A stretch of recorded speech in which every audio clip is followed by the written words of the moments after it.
Right now at noon, the latest on the deadly incident at UW-Platteville. What we know at this hour as the investigation there continues.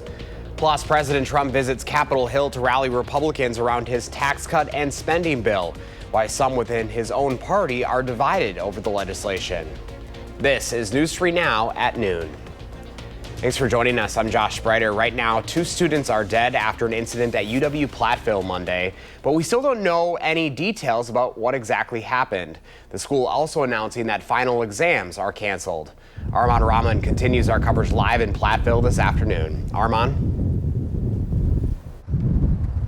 That's right, Josh. As you said, details still scarce today. However, we are learning more about the 2 young girls that the university says died in this incident at Wilgus Hall yesterday. The 2 had just graduated from UW-Platteville this past weekend, according to the UW-Platteville commencement program. Now, Kelsey Martin of Beloit graduated summa cum laude with a degree in psychology. Hallie Helms of Baraboo graduated magna cum laude with a degree in early education. According to a website she made and linked to her social media, she transferred to UW-Platteville in the spring of 2023. Now, as students here continue to move about campus, some moving out for the end of the year, others still trying to figure out, obviously, what happened here. We'll be here talking to them about how they feel about the whole situation yesterday. The textbook center, the university says, was open today at 8 a.m. and will remain open throughout the day for students to return their textbooks. Anyone with any information or questions about final exams are asked to contact the office of the dean of their college. Now, the university staff did say that UW-Platteville Police, as well as the state's Department of Criminal Investigation, are expected to release a joint statement at some point today, which will hopefully provide more details on their investigation. Be sure to stay tuned to News 3 Now and channel3000.com as we bring you the latest on that. For now, reporting live on the UW-Platteville campus, I'm Arman Rahman, News 3 Now. Arman, thank you. You can get the latest updates to this story sent straight to your phone via the Channel 3000 News app. You'll receive breaking push alerts as soon as they happen. It is free to download. Just search Channel 3000 in your phone's app store. Nurses at Unity Point Health Meriter in Madison will go on strike next Tuesday after contract negotiations failed to yield a new deal. A spokesperson for the union representing the nurses say that the healthcare provider has not made the changes needed to secure a new contract. SEIU Wisconsin gave the hospital a 10-day notice earlier this month that almost 1,000 nurses would join the strike. A hospital spokesperson said at that time that the strike was set to last through June 1st and that the hospital leadership respected the nurses' rights. The next scheduled bargaining date is set for May 26th. Well, we have our first person to formally challenge Justice Rebecca Bradley's Supreme Court seat. Judge Chris Taylor announced today that she will be running against Bradley. Taylor currently serves on the District 4 Court of Appeals in Madison. In June 2020, Governor Evers appointed Taylor to be a judge in the Dane County Circuit Court. She replaced Jill Karofsky, who was elected to the Wisconsin Supreme Court the month before. Justice Bradley has been on the bench since 2015. She is considered part of the court's conservative minority. The election will be held April 2026.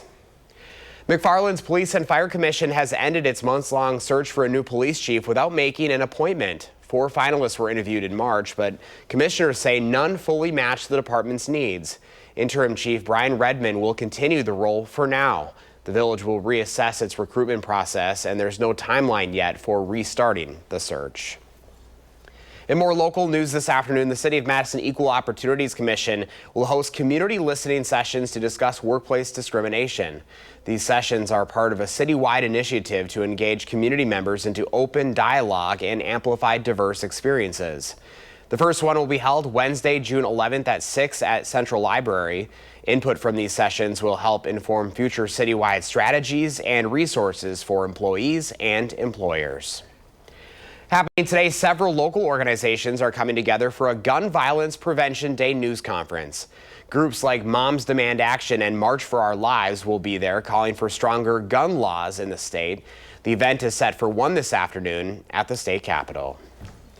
Well, a cold and rainy day today. First, for meteorologist Jacob Madison has your certified most accurate forecast. It is really damp and dreary outside. Yeah, not a very pleasant middle of May kind of day, but we are seeing that rain kind of let up, especially for southern and southwestern Wisconsin. The heavier bands of rain have moved off to the north, currently impacting the central portion of Wisconsin. But if you're not seeing rain right now, you have not seen the end of the rain. We are going to continue to see showers for about the next 24 hours. It just won't be quite as heavy as what we saw this morning. So alert day conditions are going to continue through the overnight hours, although the rain is going to continue into Wednesday. It's just by the time we get to Wednesday morning, the winds aren't going to be as bad and it will be a little bit warmer. So the alert day conditions are kind of going to end tonight, as we'll continue to see those windy conditions tonight, but not tomorrow. So as we look at the rainfall forecast, again, we are still expecting to see some scattered showers, just not as consistent as it was this morning. But these scattered showers are going to continue throughout the afternoon and into the evening.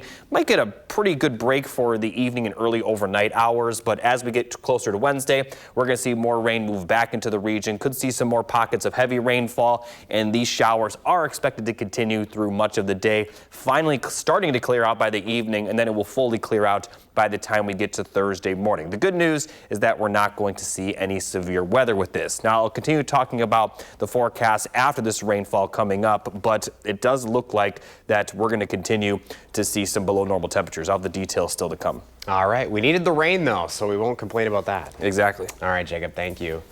Right now, President Trump is trying to rally Republicans around what he calls his one big beautiful bill, with some conservatives saying spending cuts don't go far enough. As Natalie Brand reports from the White House, Speaker Mike Johnson says he wants a vote by Thursday ahead of the Memorial Day break. President Trump paid a visit to Capitol Hill to sell holdout Republicans on his tax cut and spending bill. This is the biggest tax cut in the history of our country, or you'll get a 68% tax increase. And if that happens, I mean, what Republican could vote for that to happen? Because there wouldn't be a Republican much longer. They would be knocked out so fast. But the more than 1,000 pages of legislation has left conservatives and moderates divided. We wouldn't even be in this position right now if you didn't have members in seats like mine who won. New York Congressman Mike Waller is one of the members pushing for greater tax deductions for people who pay high state and local taxes. If they think we're going to throw our constituents under the bus to appease them, it's not happening. But some hardline budget hawks say that will cost too much and argue the bill's spending cuts don't go far enough. If the SALT cap is raised from 10,000, let's say to 30, pay for it. House Speaker Mike Johnson is pushing for a vote on this bill as soon as Thursday before Congress leaves for the Memorial Day break. Texas's Chip Roy is among those who want more time to negotiate. They're trying to run it in through the jet fumes, and I just don't agree with that. I mean, I'll keep working in good faith to try to make the bill as good as it can be and then decide where things stand. Another big sticking point, cuts to health insurance for low-income individuals, Medicaid, as the bill would require states to impose work requirements on adults without children. Natalie Brand, CBS News, the White House.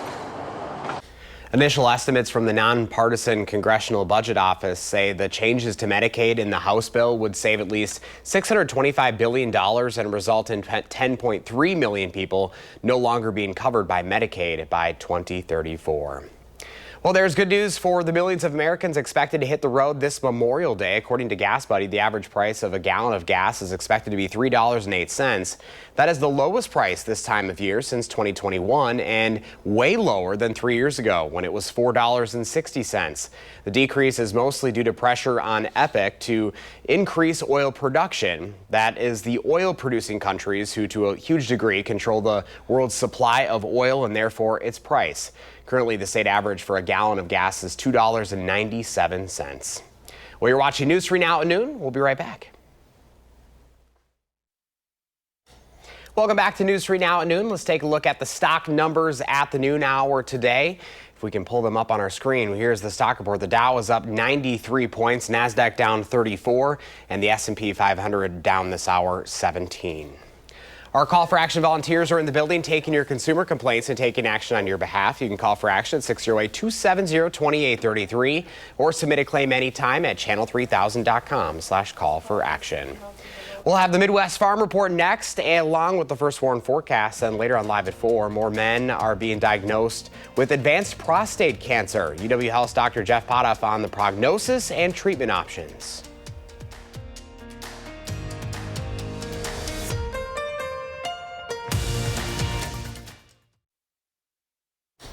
Due to a technical issue on our end, we are unable to speak to Pam Yankee live this afternoon. However, she still has all of your egg news. Here she is now with your Midwest Farm Report. Wisconsin's finally ready to get involved in national milk testing, looking for high-path avian influenza. Now listen, Wisconsin's been involved in testing internally in the state of Wisconsin since last fall, but becoming a part of the national protocol was a little bit more complicated. Why? Because Wisconsin's got a big bunch of dairy cows, more than any other state, more than 5,500 active dairies that are out there, and that is a lot of testing. We heard about it yesterday from Wisconsin Department of Ag, Trade, and Consumer Protection Secretary Randy Romansky. He said that that means we're going to average about 1,200 tests a day to keep track of what's going on with high-path avian influenza. Now, the good news is Wisconsin has not found any traces of high-path in our milk testing up until now. We will be ready to join the national protocol within a few weeks. That's according to Adam Brock, who is the regulator or the registrar that's in charge of our food and safety division. He said that it has been an incredible amount of work to try to get Wisconsin's network to kind of blend in with the national protocol. Remember, so much of Wisconsin's milk ends up in so many different products, from butter to all of our cheesemakers. That's what made it really more complicated. It's not a food safety issue. It's not a technology issue. It's just kind of a coordination issue. Now, take a look at this information if you are interested in following along with some of the testing information that's shared. There are a couple different ways you can do it. You can subscribe to the regular updates from the Department of Ag, Trade, and Consumer Protection. And if you're a stakeholder, somebody that's got more questions on testing strategy or anything like that, you can not only call that 608 number you see on the screen, but you can also send them an email with some of your pertinent information. So again, like I said, when you've got more than 5,500 dairies across the state, that kind of a testing program takes some time. Wisconsin now ready to join. Wisconsin farmers are ready to keep on rolling when it comes to spring planting. Take a look at the latest update. As of Sunday, across the state of Wisconsin, 73% of our corn was already in the ground. 23% was through the soil surface. Nice progress as far as soybeans were concerned. And first cutting of alfalfa has gotten started as well. And one quick update for you. I need more volunteers for Cows on the Concourse and the Dane County Dairy. They had a little problem with some of the communication on their website. Please call Jenna Langer if you are interested in volunteering. We're looking for a lot more volunteers before that big event kicks off in June. So just a quick update on what's happening in food and farming news on a Tuesday. I'm the fabulous farm babe, Pam Yankee. Thank you, Pam. Now here are your farm numbers.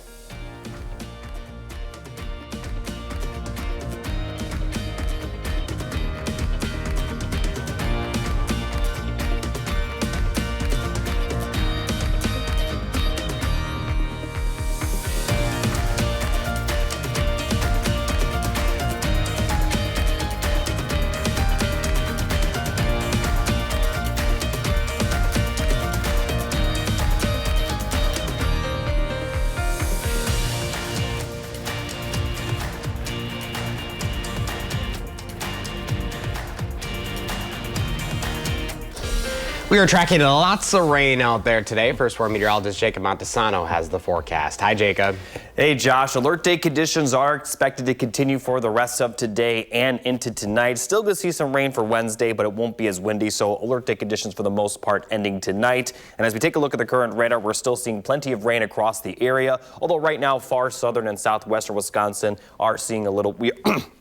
we are seeing a little bit of a break, but some consistent heavy rain to the north and east. Now, as we take a look at the amount of rain we've already seen, about 1 inch for Dane County, a little bit more further southwest in parts of Iowa, and also further northwest near La Crosse, where some areas have already seen close to 1.5 inches, and we're going to see about just as much going forward. So as we take a look at the rainfall forecast for the afternoon hours, again, we still are expecting some rain, just a little bit more broken up than what it was this morning. Might see a good break for the evening and early overnight hours. Still could see some sprinkles here and there, but not quite as much rain as we're seeing right now. And as we get towards the later overnight hours, we're going to see more of that consistent rain move back into the area to impact our region to start Wednesday. Still could see some pockets of heavier rain as well. And this rain is expected to continue for most of the day on Wednesday, possibly into Wednesday evening, finally beginning to clear out Wednesday night. And then once we get to Thursday morning, it looks like we'll finally be dry with not a lot of precipitation chances for the rest of the week. But if we take a look at the amount of rain that's expected going forward, this is on top of the rainfall we've already seen. We could be seeing another additional inch or two for some areas.